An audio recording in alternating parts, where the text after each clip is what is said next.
Welcome to Wabi Restoration. No, our project car. We haven't really done a video on this in a bit. Been busy, and we've done a lot of work on the car, and we just hadn't taken the time really to do new videos on it. But here's where we're at now. Yeah, that one fits.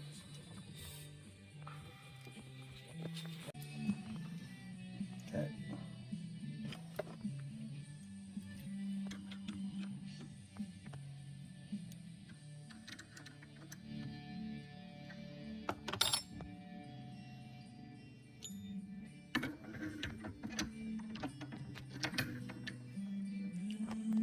Flaring tool for double flaring.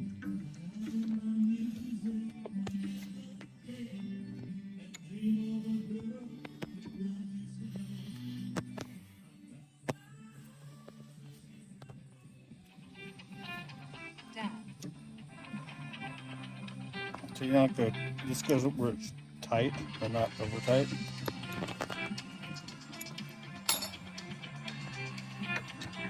Okay, so it flared it in with that little thing. So that's gonna be a double flare. So you the cone, get back in, so it bends it over in half. The regular flaring tool won't work for brake lines.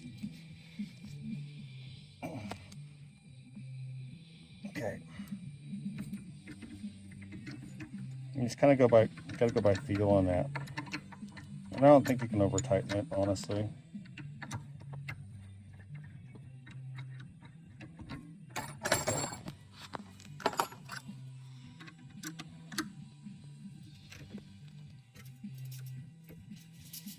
Double flared brake line.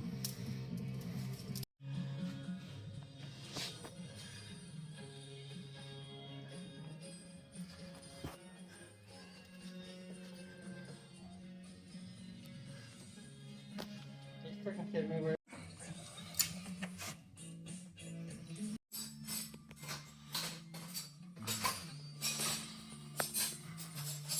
Really, and no happiness.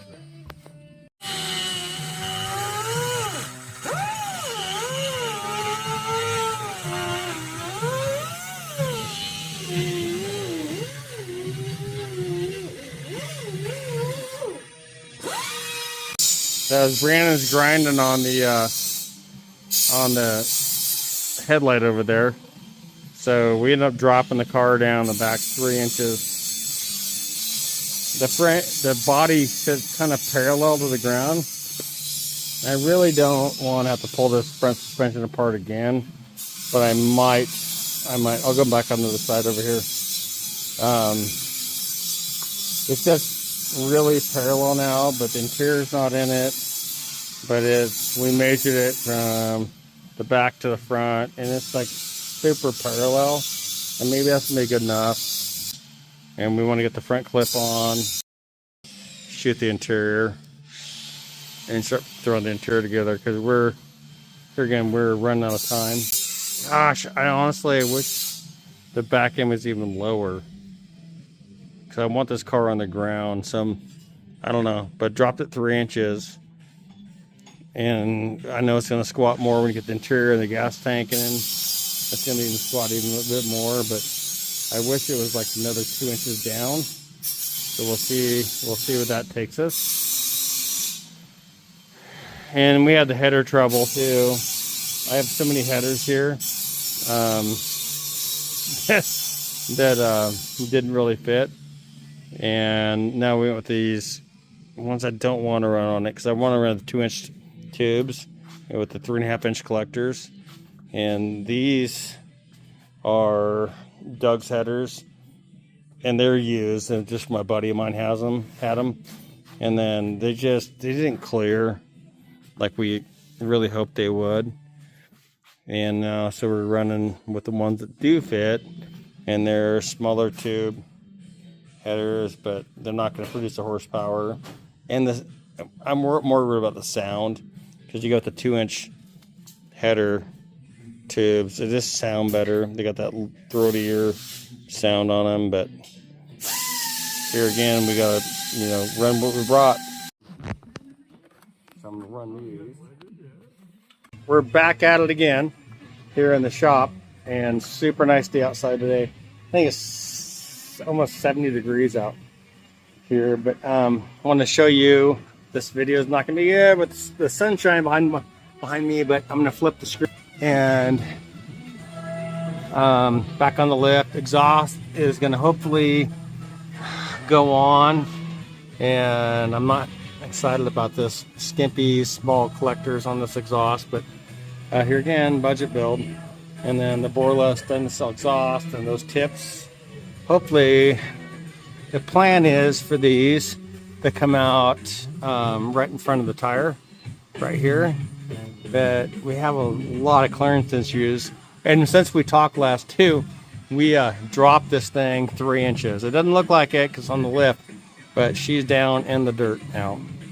And so hopefully everything clears going down the road. But that's where we are today. Trying to get some progress on this thing before we gotta head out on Monday. 68 Chevelle master cylinder we picked up, which is gonna be perfect to fit this. And we're not going with power brakes. We're gonna just do the manual brakes, which should be fine because this motor probably doesn't pull a lot of vacuum.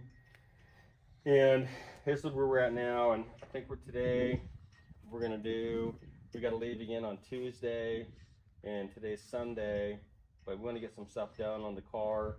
We got the driveline all sanded and painted over there. We actually went to Napa and got the adapter U-joint. The Richmond 6-speed uses a Turbo 400 input shaft on the back of it. So we got that. So today we'll be doing the driveline, putting the U-joints in it, and then eventually get this thing back up on the lift and put that in. And hopefully the fuel system might get done on Monday is what we're hoping, to get everything hooked up with the fuel pump and lines. And if we're lucky, we're gonna put in this with the brake lines. We actually bought this. We're gonna see how it works. I got it on Amazon, but it's for the rear brakes, to control the rear brakes. And they're on discs in the front. You need a proportioning valve. It's an adjustable one. Don't know how it's going to work out, but figure out where we're going to mount this somewhere here-ish. And but yeah, we want to get the brakes formed in, and we got the headers on since last time we talked, and that was a fiasco. The headers, I will never buy headers with a single flanges on them again. They were so hard to put on.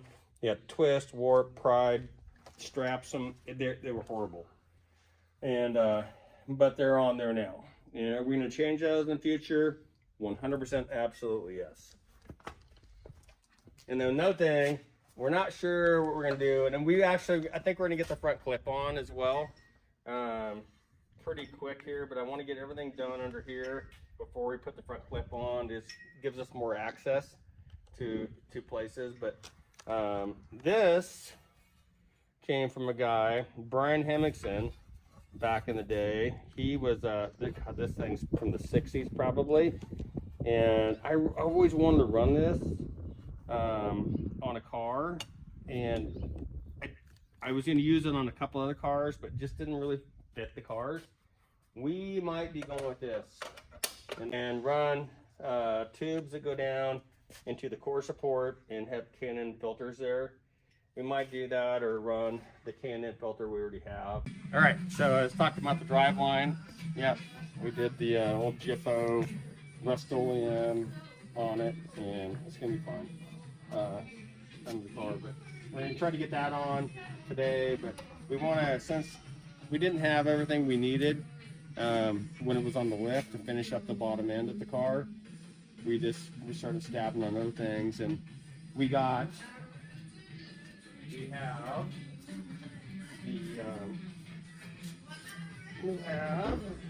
the steering column that we got to get in, and then the dash. At this point in time, to get this ready to take on this, it maybe gets painted, I don't know, but for now we're gonna get it on the road. We have that hole down there by the foot pedal. Somebody had a bad day there. Something came through there when something exploded in the transmission. But we're gonna get the Amazon sound deadener in on the floors, and then shifter on. Yeah, and the dash might just look like that when we're driving it with no gauges. I don't know yet, but we're like here getting run out of time on the car. So and then we lowered the back of the car. I don't know if that was on the last video, but there's no weight in the car. But and don't judge me on these wheels because I hate them too. But that's the car's gonna sit on the ground. And then the headers that we got, or not the headers, the exhaust, we're going to run these Borla Pro X's that we found used on Facebook Marketplace. But these were the tips that I wanted. They're not the exact tips that come out in front of the rear tire, but I like that NASCAR look, and that's kind of what I want to run. Don't know if these are going to fit, but we'll try to get those on the car. And so we got to just get it mechanically put together, and then we're taking this down to my buddy at Tony Phillips. He built some badass race cars, Tri-5s, and he's at LS Fest actually as we speak right now. So we're just going to get it together enough and to get this thing on the road. There's the front clip. We did get one headlight in, and we're ready to mount the other one with the halos, and and hopefully get this front clip on the car. And yeah, we still have a lot to do, but we just got to keep picking at it, and it's going to get done eventually. So and this radiator support came out of Tony's son's, Kyle Phillips, who's got an LS, and they do all that LS Fest, everything 56, and he upgraded, and this every year they upgrade their cars better and better and better and better. And I'm lucky to get enough to purchase parts from them cheap, and because I've known him for 40 years. So anyway, it's all working out at this point, but here again, there's a lot to do on the car. And that one thing that still bothers me is the hood work still bothers me because it's too shiny. But hood's together.